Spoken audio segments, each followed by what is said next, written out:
Hey everybody. Sorry for a little bit of a messy look.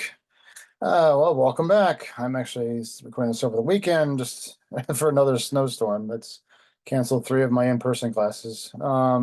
Six because I have two classes in person. But I hope you guys are doing well. I was impressed once again, with the second assignment performance. And what came about with that. By now, you should have also a copy of a story that worked, which I'll talk about for this crime reaction story. I sent that out as an announcement and also as an email over the weekend, so I hope you got it. It's there still, so obviously. And I also included it in as an example of a story that worked in the actual assignment entry and also in the assignment rewrite entry because the rewrite will be due in a week. So anyway, but let's first look at something I want to show you guys, kind of going over the police assignment, why I consider some police things about that is to be so vital to this class. I, as I said before, I hope, I feel as though that this is probably um, essentially the best example um, of trying to narrow things down into a very simplified form so everybody can understand. And so to me, I mean, a long time ago, I kind of debated whether to continue this or even have this assignment, this sort of thing. I gave out quizzes. I have a requirement to actually give out quizzes. And by the way, this has something to do with what we're going to be talking about, which is also libel law. That'll be later. But anyway, but I felt as though actually, why not just make this my quiz requirement, even though it counts more than a quiz, it's an actual assignment. And again, I'm not an academic, as you probably noticed. Oops. But I do think that I try to basically try to bring real world examples and everything. And a lot of that, even though it's funny, it's ironic because a lot of journalism is so much about being objective, but the actual evaluation of the work is subjective. Okay. So I don't have like a point system or anything like that to determine like what works or what doesn't. It's just really an eyeball thing. Okay. It's a judgment call on my part. I'm the umpire. I call balls and strikes. Okay. So I'll tell you how basically this went about. Now, I graded this using the same basis, publishable, not publishable. The same rubric I've been following the whole way, all the way through. Um, and I feel like if you missed like some really important points, it's not publishable. Okay. Now, I think some important points were more important than others. Now, this first one, I gave a lot of people a pass. I do feel that the 3 to 4 children who die every day is actually the most important point in this story. Okay. That's because I think that resonates to people. I almost feel like the 2.5 and 2.7 million increase almost diminishes it. It makes it seem kind of small, so it's a judgment call on your part, but I kind of give people a pass on that one. This one, I feel as though you have to have the arrests in there. Okay. It's the newest, biggest thing. And also, it's not just one or two people being arrested. You think about all the protests are out there. And I know those protests are out there where you see these celebrities getting arrested or not really being arrested and that sort of thing. But I mean, I went to a protest with like 1 million people one time on January 21st, 2017, and I don't think anybody was arrested. So that actually is like another step that's taken. And it's usually the last step that's taken. And it shows the cops are going to like another level that I feel like not only need to be in the lead, but you really need to be first. The first thing to be said. I guess a lot of people, I noticed a lot of people didn't want to put 150 as the first word or whatever, but actually that's Associated Press style is to actually, that's the one time you spell out a number bigger than nine is, uh, there might be a few more minor examples, but when you begin a sentence with an actual number, you spell it out. Okay, so that really needed to be in there, I thought. This one, I feel as though there's some of these numbers are actually like more important than others. I mean, is it weighted differently in terms of grade? In a way, because I feel as though some are absolutely necessary and others aren't. Okay. This one, I mean, it's a robbery. There's so many robberies when you think about it. We see about them. We get alerts in our email about them, from Rutgers. But how many times do you see somebody actually like rob the food? That's actually kind of gross, right? So yeah, I think that was essential to have right there. Okay. I also told you, like, really, again, I know that's maybe like unfair to people, but if it's not a celebrity or even a well-known person in town, like a mayor, the name does not need to be in there. Okay. 53% is a lot bigger than 1%, so 10% is a big increase. That to me was like telling a story, telling it something new. Those are pretty big increases, okay? You have to almost like put your shoes in the reader and think to yourself, like, would this matter to me if I lived in that town or if I was affected by this some way or another, like, you know, sun tanning or whatever, that sort of thing, exposure to sun. Here's a big one that probably like you're probably all probably a bit annoyed at me. Maybe that's fine on this one at this point, but this one I feel as though I almost feel like I could probably like give out this worksheet and just give this problem and then I'd be doing my job because I feel like this one is probably the most indicative of what we're trying to do and what we're all about in this profession. And that is again trying to find what's fresh, unique, accurate, unique, and new. Okay. There's so many, like, unfortunately, there's so many crimes that happen every day, every year. And what I do here, and this is the one here with the attempted murder, person being set on fire. This is a story without its big, important, unique element. Okay. But this is an example where I think like this is what they call the digging part of reporting, where you can't just like take things at face value. We're going to be as we move into this now more emphasis on reporting phase. That's what we're going to be doing a lot of, like, you can't take things on face value. You see things like police shootings and stuff like that. I'll be talking about that. Where so for so long things were taken on face value until the smartphone emerged, and then we hear about arrests or shootings and things like that. You take things on face value, and then we actually see what really happened. We see that with like car stops on the highway and things like that. So, now, I mean, I know maybe not a lot of reporters use like notebooks anymore or things like that. They probably do things like on Zoom and stuff like that. That's what they do where I work. But you know, the old fashioned like way of doing reporting was actually not just get a press release, but actually go up to the police chief or whoever handles the media for that particular department. And it's funny because like I was describing this in my in-person class, you try to get as much information out as possible, and you can't get everything. Not all going to be this unique as this attempted murder, but I always would like have feel like the police chief was like, okay, this is enough, and he'd be trying to back away and that sort of thing. But the point is that you got to keep digging. Do you find, yeah, and if it's maybe it's not there, but to try to find what separates a story from every other one. Okay, now this particular story, I mean, well, a good way of maybe like kind of handling this and evaluating this is to um actually almost make a list of the different things, take the reportage that you have, as they say, reportage, and basically bring it down as you would into its most economical way, like the certain elements that need to be in the story. Okay, so we have a woman. Okay, we don't need her name. Okay, Santa Ana. Now that's important, obviously, if it's local. If it's not, then it's a California woman. Okay. Um, that's in the lead I'm talking about. The rest of the story you can get more specific, that sort of thing. Okay. There's a charge of attempted murder. Okay. Set her husband on fire. Okay. I'm sorry. He was cancer stricken. He's in a wheelchair. Okay.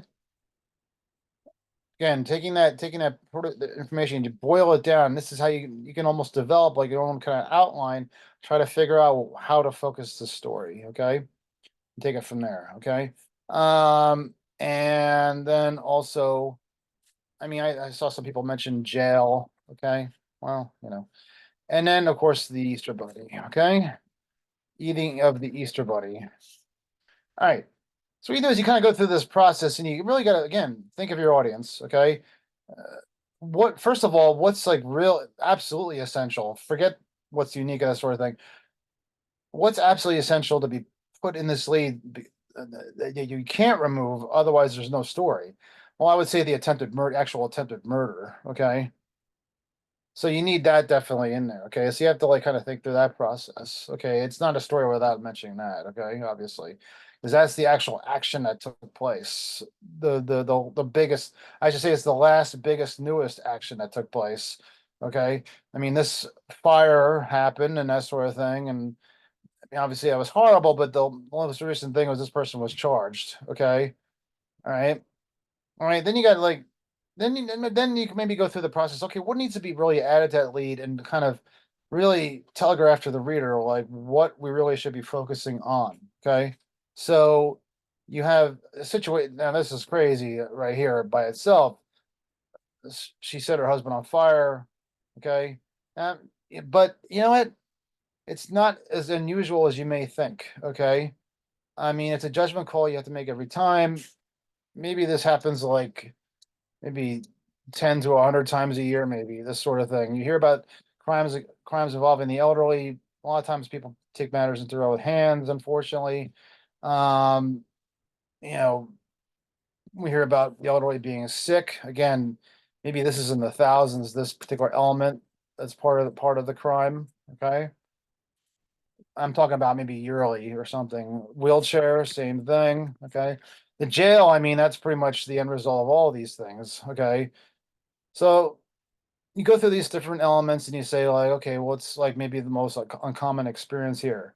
You go to this part right here, what all happened because he ate her chocolate Easter bunny, right?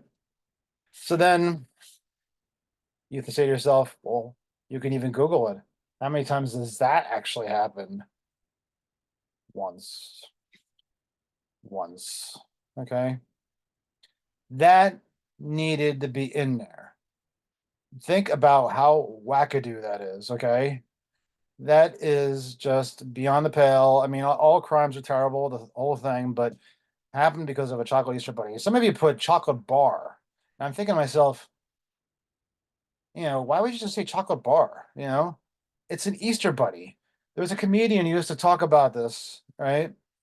And I bother my children about it because they've probably heard this a million times, and I hope none of you still believe in the Easter bunnies. I don't want to give anything away, but the the there was a comedian who used to talk about like who came up with this idea about an Easter bunny. What does it have to do with the death and resurrection of Jesus? Okay. Um, you have basically an Easter bunny laying chocolate eggs in the middle of the night. Okay, it's ridiculous. I'm sorry. I mean, I don't mean to like, you know, really kind of put down whatever experiences you had in your life and that sort of thing, but I mean, come on, man. It's like why he was basically saying like, why don't they have like dinosaurs laying like Lincoln Logs instead or something like that? Who came up with this idea? So that's that. It's almost like they used to call like news of the weird. Obviously, what terrible is something terrible did happen is tragic, but there's the weirdness element of it too. Okay, so that absolutely needed to be in there. Okay, in fact, some of you even like submitted papers. You had like perfect leads all the way through, but you didn't have this one thing. And I said to you, you know what? Don't even like submit a new paper. Just write an email back to me saying, what's missing from this one sentence? Okay. Some of you sent me back the same exact thing. And I said, try again. So anyway, yeah, that had to be in there. Okay. That absolutely had to be in there. If that was not in there, you did not get an A. Okay. All right. So anyway. So that's how that went about. That's how that was evaluated. Okay. All right. So don't save here. All right. So now let's move beyond the leads worksheet assignment. And let's talk a little bit about the next the assignment that's due on Monday. Again, you'll be getting this video on Monday. You'll be getting this video the day it's due. And I want to show you a story that worked.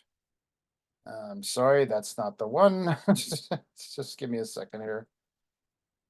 Um, Actually, you know what? I'm sorry, I'm going the wrong direction. Okay, actually, I have it right here. I apologize. Okay. I just want to show you what I sent out here. Okay. All right. And again, like I said, I actually included this as part of a part of the assignment entry now. Okay. So trying to get to that actually, and I'm having a little bit of difficulty. I'm not sure what's going on here. Um, ah, okay. I'm sorry.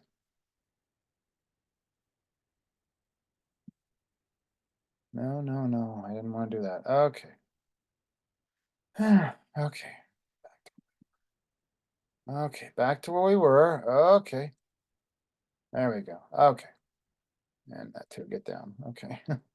All right. So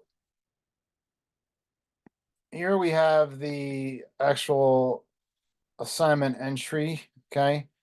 And as you can see, I actually now substituted this in. And now there is actually I'm sorry, I'm actually showing you the other class. Okay, actually, this is actually this is your class. So anyway, the assignments, this is gonna be the rewrite is gonna be doing a week. You've had 2 weeks to do this crime reaction story. Remember that it's actually just about the crime reaction, not about the crime. Okay, you have to really narrow it down to that. Have some sort of general overall consensus and how they feel about it. Okay. And then this new entry will be posted on Monday. Okay, and it'll be, and like I said, the the uh and there's the assignment example of an assignment that worked, a very fresh new one, came from one of the students in the 3 classes that I teach. This one will be doing, like I said, a week, February 26th. Okay. So all right. But like I said, what I did was actually I sent around that as this. Okay. Let's show why this worked. Okay, example of a crime reaction story that worked. Sharp lead, no long unwieldy direct quotes. That's a big one. You're gonna hear from me on this one, okay? I want some like direct quotes that actually are colorful and quippy. Nothing that's like this long, okay? I mean, this is not stenography here, okay? We just don't repeat everything that's said. That's not a good way to write. A good way to write is actually to use your own words and to interpret what's being said and to explain things in a way that's simplistic and understandable, okay? And even catchy, okay? So Rutgers students say they are aware and concerned about the crime levels on campus, and they believe many things need to change, okay? So you have essentially the overall consensus, and then the angle actually sharpens itself a little bit, basically saying that, okay, an overall idea here, basically saying like not only are they concerned about it, but they believe it needs to be changed. Okay. Like I said, you could kind of look at this different ways. You could look at this as like maybe a mixed opinion story.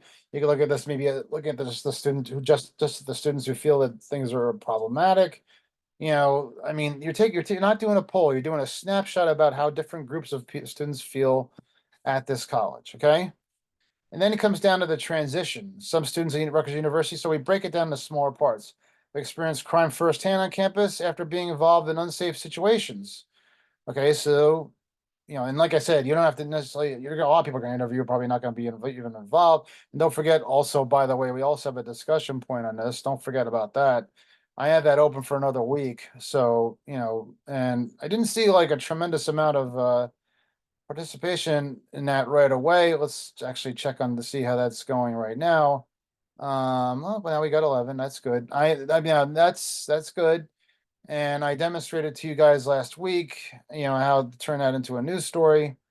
Okay. All right. So anyway, we have it. So let's go back to here. We have a transition. Then we have an anecdote, which is like kind of a story within a story. I'm sorry, Molly Gani, a freshman at the university, expressed her strong concern about the crime and safety on campus. Just 2 months into her semester, she was robbed while waiting for an Uber at the Yard. Okay, she was standing at the corner in the middle of the afternoon when someone's I should say someone, I'm sorry, stole a wallet right out of her backpack. Ghani didn't try to fight back and decided it was safer to just let the person run away with her wallet. Now, I got to admit something to you. Actually, I edited this a little bit. Now, this particular writer actually did get an A, but this was actually a direct quote. I actually changed it to a because I felt actually this was a good, quippy, colorful part of the quote that just needed to be in a direct quote and humanize the story. And in a way that almost like kind of highlights the catchy, quippy thing that's being said. But this is more kind of like descriptive and informational and important, but it's written better as a paraphrase, okay? As an indirect quote. She was standing at the corner of the afternoon when someone stole the wallet from her backpack. And it was actually kind of a bit of a long sentence, so I put a period in there. Ghani didn't try to fight back and decided it was safer just let the person run away with her wallet. Okay. So that was an actual direct quote that was turned into a paraphrase. Okay. Ghani thinks that this can be prevented from happening in the future if certain aspects are changed in university. So now it's not just Ghani, but it's others feel the same way. Tess Rizzi, a student at the university, discussed how the agenda of campus cops security needs to shift more towards this, focusing on the safety of the students. So, but first of all, we have people. This is our first block of information: transition, anecdote, and quote. Okay. And the first part deals with basically, people deal with the crime firsthand. So it deals with the what happened. Now we deal with the what can be done, okay, which is also addressed in the lead. And we have Ghani talking about that. We have that's in a transition. We have Tess Rizzi talking about that. Agenda of the campus cops security needs to shift more towards the focus of the safety of students. I walk around campus. This is Tess. She notices there's a lack of presence of cops. She explains that the security on campus worries her more about. I should have edited this a little better. Worries on campus worries more about. She explains that security on campus worries more about patrolling, parking. Oh, I'm sorry. Actual security worries more about patrolling, parking, and giving out tickets, as opposed to the safety of. So that's basically an anecdotal experience that she's going through, what she sees. Okay. Not only are there safety concerns regarding crime on campus, but also in the residence halls. Okay, so it's not just like so she's kind of going back to, okay, so that we have this people experiencing firsthand crime, and basically like we go into the next block, basically how some students feel like the cops should react to that. But then we're also saying like, but actually it's not just out in the streets, it's actually over here too. It's in the dorms too. So that's like another point being made. And that's like a where, answering the where of this crime reaction story. While dorms require students to swipe their Rutgers ID, it is still for people outside to follow in behind the students. This is from Bella Decker. Decker recalls a time when a homeless man was able to gain access to her dorm lounge in the late evening. It wasn't surprising to me. I watch people every every, every day walk into our dorm when it's obvious they aren't students. So that's kind of a little bit of an emotional reaction. It wasn't surprising to me. College is supposed to feel like home and away from like a home place. That's very good. Okay. But basically, the homeless person in the lobby basically creating this situation, that's the anecdotal part of this story. Okay, another anecdotal part of this story. When the safety of students compromised, they can no longer feel comfortable. Sophomore Kale Lewis, it's actually has no commas around it. Knows what it's like to feel unsafe regarding the crime levels at Rutgers University. So basically, okay, now we get a little bit into the why. Okay, when it's actually a safety is compromised, they feel uncomfortable. All right, and then we basically have Lewis basically saying that this past Halloween, it was on Mountain Male, may have been following her and a group of friends to a party while no crime was committed. Lewis could not shake the feeling that something bad could have happened. This day, I have no clue if this guy was just walking the same way, but I had this feeling he was up to something. Okay, so that's a kind of a colorful quote right there. Probably this actually could have used like more attribution, that sort of thing. I didn't actually like check that hard enough, I think. But anyway, but that story worked because it was simplistic. It went step by step, describing like where the crime is, why they're not doing enough, why they feel the fear. Those three questions, maybe more, were being answered, and they were being backed up by those anecdotal examples that I talked about. Okay. All right. So again, that was a story that worked. Okay. All right.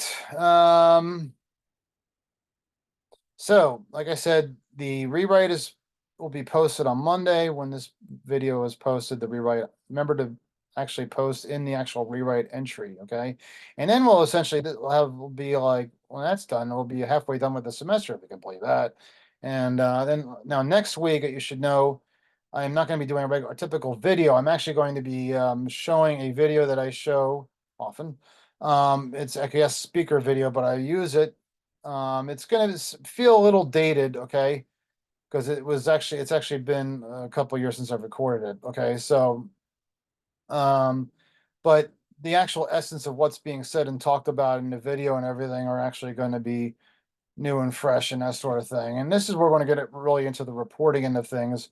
We're going to actually like talk about how to like take the information, much like you've done already in a way, but actually collect the information on your own and turn it into a story. Okay, and collect information from sources that actually are not too easy about providing information. Okay, if that makes any sense. All right. But before we get to that, I'd like to get to some of the chapters that need to be read. First, we're gonna, we have chapters 5 and 6. Now, I don't consider these the most important chapters to read in the book, but they are chapters that need to be read. And they deal with essentially, okay, what sort of like latitude you have as a reporter to actually report and write information. And there's a lot of misconceptions about that because, and part of it is like, when can you make a mistake? Okay. And this is something I really deal a lot with, like when I teach media ethics. And it's interesting because actually a lot of people get like, oh yes, afraid and scared when there's like a mistake that's made in a certain story, like they're gonna be fired or even thrown in jail and stuff like that. But what the law and essentially the courts have done is they have actually allowed reporters to work in a way where they can be essentially human, okay? Where they don't have to necessarily like worry about like, oh my God, am I gonna be like arrested or fired, blah, blah, blah. Or something like that. Okay. Um, you probably have heard of libel law, but that's not necessarily the case. That's not really the case. Okay. There is libel law. It talks about it here. Okay. Um, provides like certain examples of like people who you probably heard about. Actually, it was actually, I believe, Donald Trump who actually was successfully sued against him because he um, made some statements about a woman who accused him of sexual assault, and she successfully sued him for libel, essentially because her statements were false. Okay. But it's a little bit more than just being false that actually lands you into trouble with libel law, with libel. Okay. All right. So yeah, they talk a lot about Trump here. Yes, they talk about Johnny Depp. And the different cases they've had to deal with. Okay. Okay. So sorry, I'm just losing my place a little bit here. Okay. All right. So anyway, libel essentially is anything that essentially is like written down and essentially is a falsehood, but it has to be a certain context of falsehood to be essentially like proven to be liable. Okay. It's defamation by written words or by communication in some other tangible form, whereas slander is defamation by spoken words or gestures. Okay. So, you know, this is something that basically is actually kind of essentially established. It gives some boundaries to basically what's reported and said. And I mean, it's actually something that when I first started teaching everything, social media wasn't so much a thing at this point, but now it has actually become a bigger thing because now there's so many things that are said on social media just so wildly untrue. But the problem is that it's not just being false. And I'm really just kind of like buzzing through this chapter because a lot of what's being said here can really just be summed up very shortly. Okay. There was a 1964 Supreme Court decision that was based on this particular advertisement. This is actually an advertisement. Came out of this advertisement. But before this Supreme Court decision, this was what they called the Warren Court, which is almost the complete opposite of the current probably Trump court. And this is the court that actually ushered in the civil rights era. Okay. Decided the Brown versus Board of Education decision. Okay. All sorts of decisions made along the line that basically allowed for people to have, you know, actually be, have the freedoms that we all kind of expected to have, especially people who are of color and that sort of thing. And I hate using that term. It's black people, brown people, that sort of thing. I mean, everybody has color, but I'm just saying that black people, brown people, people, different ethnicities, that sort of thing, could be placed on a more of an equal footing. Still not there, unfortunately, I don't think. But I mean, in terms of like how they're treated by society, still treated, so many people, cops and everything still treat people like crap. But anyway, so what you had here essentially is you had a civil rights group that basically was very upset, especially like at the jailing of Martin Luther King. And they actually went after the people who essentially who were, against Martin Luther King and other civil rights leaders, that sort of thing, and they named their names. One particular person actually sued them, and actually, there's actually a New York Times story on this, and I have to actually get it here, basically claiming that that's untrue. I'm not a racist, this sort of thing, blah blah blah. Okay, and so they were essentially like being false, saying it was falsely reported.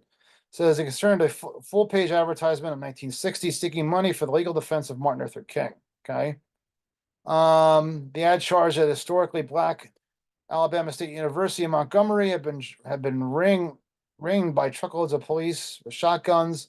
L.B. Sullivan, police commissioner in Montgomery, sued the Times for libel, but he was not named in the ad.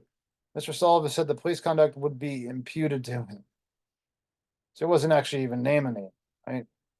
So even though this wasn't a story, but it was still something actually in the newspaper, okay? And actually, the Alabama Supreme Court even upheld the judgment against it.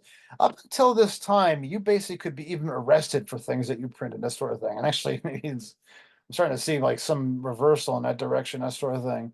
But this 1964 case, decided by an Eisenhower appointee, Republican, William Brennan, actually set parameters saying overturn this and set parameters for what can be printed, what cannot be printed, essentially.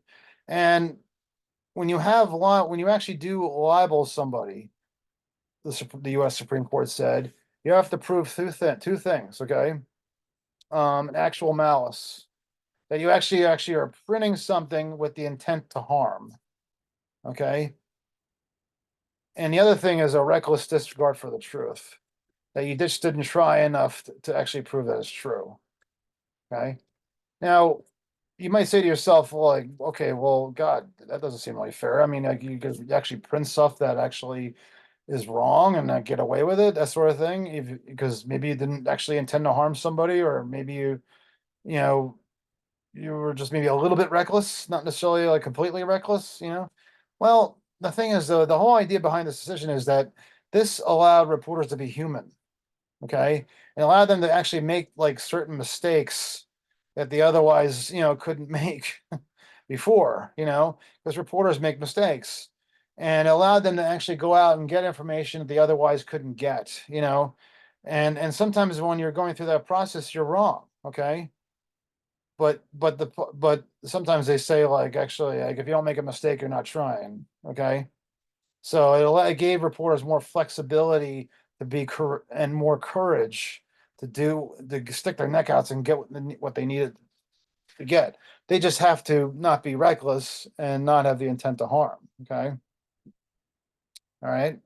I mean, reckless, that's really something like an amorphous term, that sort of thing. So, all right. Anyway, so that's what happened there. And it allowed that decision probably allowed for the reporting of the Watergate scandal to happen. As a matter of fact, I can actually call that up. If those of you who don't know the Watergate scandal, that was the scandal that brought down the president of the United States, Richard Nixon, eventually in 1974 when he resigned. And I'm getting a pop. Okay, I'm getting a pinwheel. And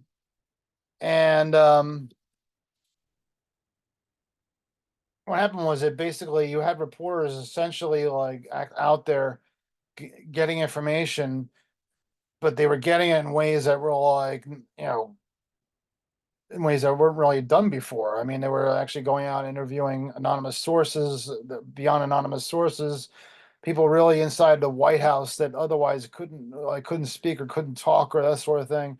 I mean, a lot of stuff that only if only like they had this kind of flexibility to be courageous and everything beforehand, we probably could have found out things about maybe John F. Kennedy or even like people like Herbert Hoover or things like that.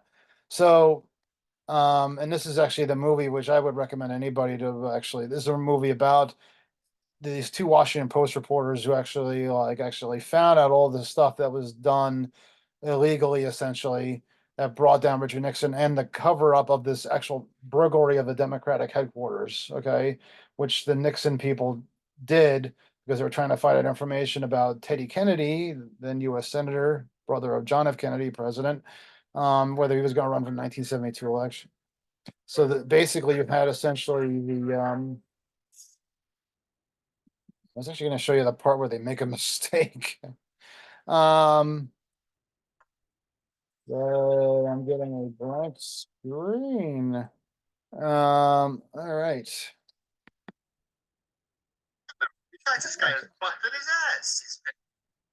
All right. Anyway, so I'm not actually, I could probably just call it up another way. So anyway, so they actually did make mistakes along the way.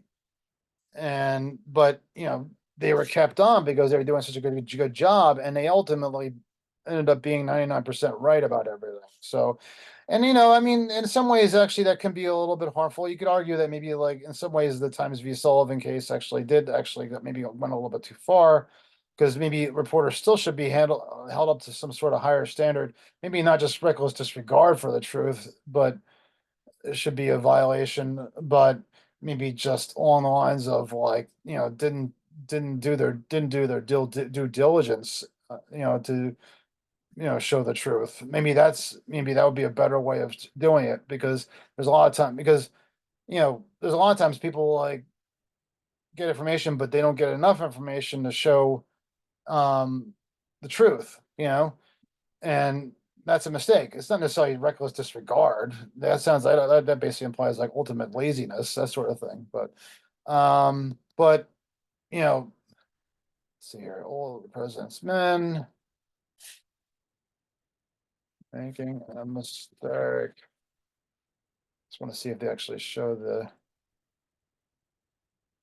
Well, anyway, they did it at one point. Actually, what they were trying to do is during this whole thing was they were trying to find out who was essentially paying off the people who were actually like doing the burglaries and everything else. They're paying them off to keep them quiet so that they wouldn't, so it wouldn't lead up to the president and the cover up and that sort of thing. And they misnamed one person who was actually not named in the hush money deployment that was going on. Okay. So, all right. But the thing is though, is that so essentially like news organizations are allowed to make mistakes.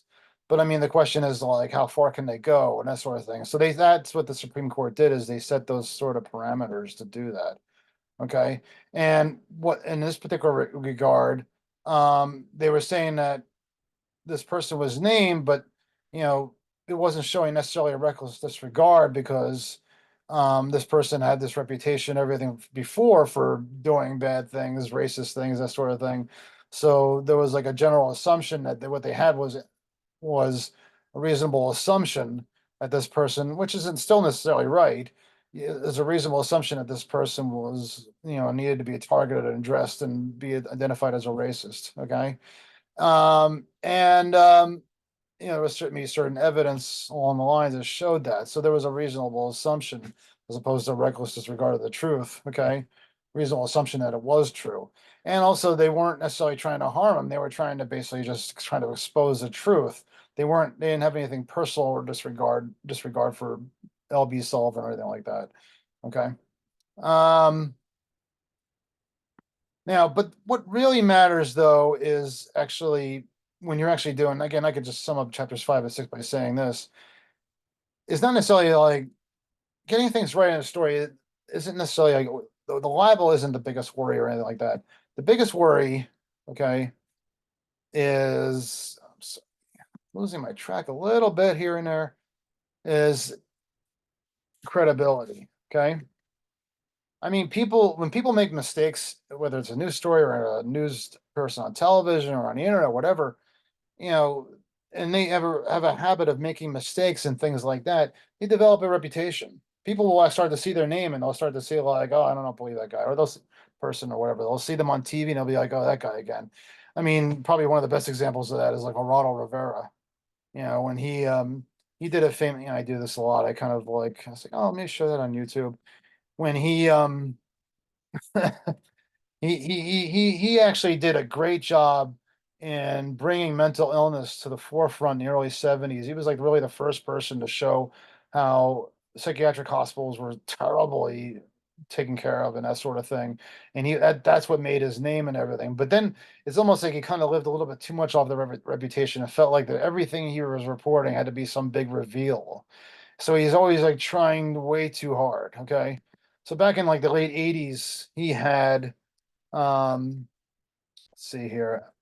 Basically made a big deal about how he was going to expose what was in Al Capone, the famous gangster's vault. Okay. Um, and let's see what happened here. It was what they were going to find and all this. He made some suggestive stuff. And you're about to witness a live television event. A massive concrete vault has been discovered. Some think it belonged to none other than the notorious Al Capone. Well, tonight, for the first time, that vault is going to be opened live. Well, what happened that night 20 years ago made pop cultural history and made me the punchline of a million jokes, some of which are still being told. Today, for the first time since it aired in April 1986, here's a portion of the secrets of Al Capone's vaults. Now, what, if anything, that vault contains, we don't know. This is an adventure you and I are going to be taking together. But when all was said and done, all I'd found was an old stop sign and a couple of empty gin bottles. It seems, at least up to now that we've struck out with the vault, I'm disappointed about that, as I'm sure you are. Then I swallowed my pride and kept my word. The promise told the critics that if we didn't find anything, I'd sing a song. So, Chicago, that Parliament town. All right, I'm going. I'll see you. I was unique. So yeah, that's really when like his reputation really started to hit the snide. So that's more than important than anything, and also like it kind of bubbles up when you actually start doing wrong things in your stories and stuff like that.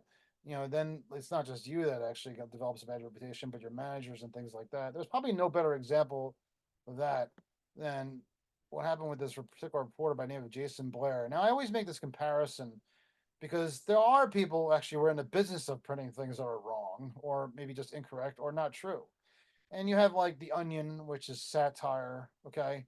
I was actually looking at this. This was actually Putin distraught over friends who keep dying under mysterious circumstances. I mean, this is supposed to make you laugh and, this sort of thing. Mock stories. The Targum, I don't know if you still do this. They used to do a joke issue called the Mugrat, which is Targum spelled backwards. You know, this actually happened. Russia's Republicans defend Trump calling for Russia attack NATO. Country of Music fans reveal why so they print these things. They're falsehoods, but they're meant to mock that sort of thing. Okay. I always think back to this. This is the old fashioned tabloids used to appear in the supermarket. Bat child escapes. Hillary Clinton adopts alien baby. Just really some wild stuff. Joe Biden lands on the moon. Elvis is alive. Okay.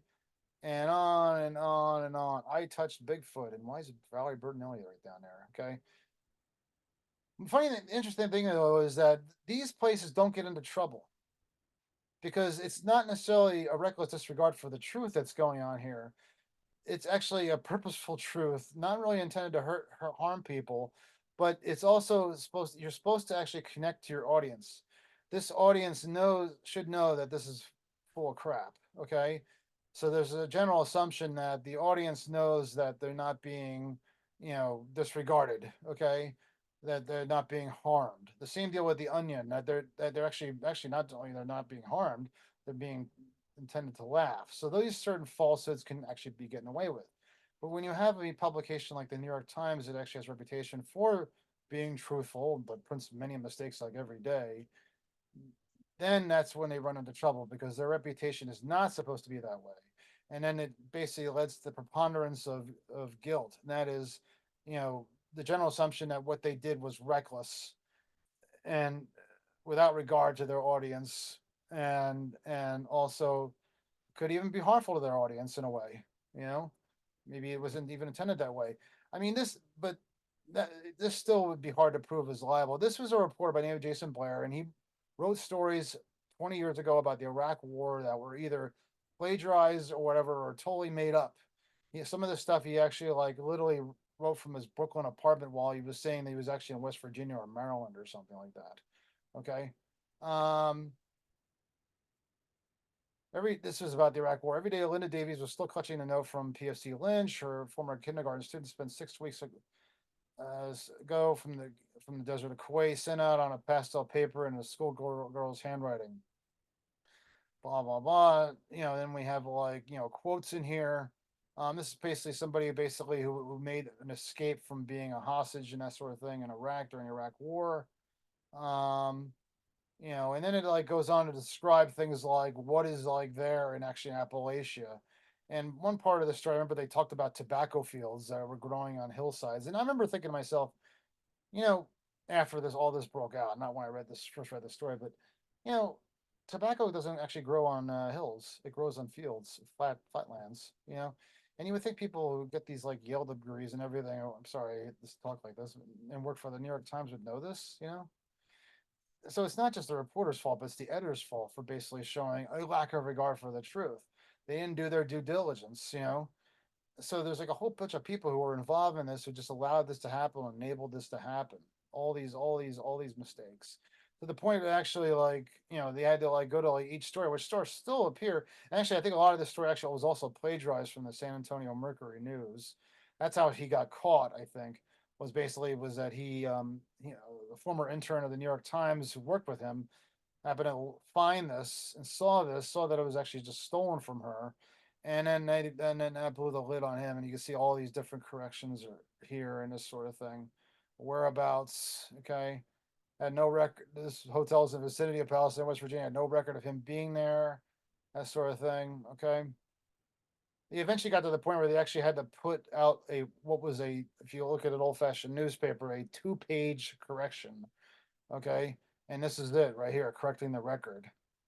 Now, this is basically you know, this is actually what saves the newspaper's ass, basically, is when they actually print the correction. If they don't acknowledge the correction, then they probably could, I mean, they might actually be sued. That actually could actually happen.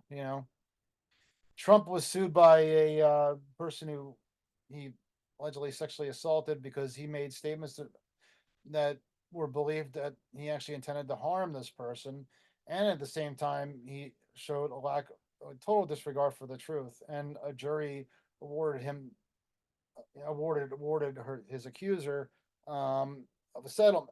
I mean, not a settlement. I'm sorry, awarded him money and damage, what they call damages. This particular case, I mean, it'd be hard to prove that Blair actually was out to harm people. He definitely had disregard for the truth, but was he actually out to harm people, that sort of thing, other than himself and the Times and the Times' credibility? I almost feel like this was a turning point for journalism in a lot of ways. That especially like with now in the digital age where things are done faster and quicker and that sort of thing. Um, is it, you know, it's almost like this. There's like there's like almost like again a motivation to be first then overwrite. Okay. So I would say that actually, like, you would have to really, basically, again, due diligence, try to like get as much information as possible out of information. And it goes back to what I was saying before about that report about the Easter Bunny. Okay, you try to dig out and try to get as much information as possible, not just to get not just to get the uniqueness of the story, but also to provide. And I think I'm a little bit frozen right now. Just give me a second. Um, not just Okay, let me just see. I just want to make sure that I'm moving here. Okay, hello. There we go.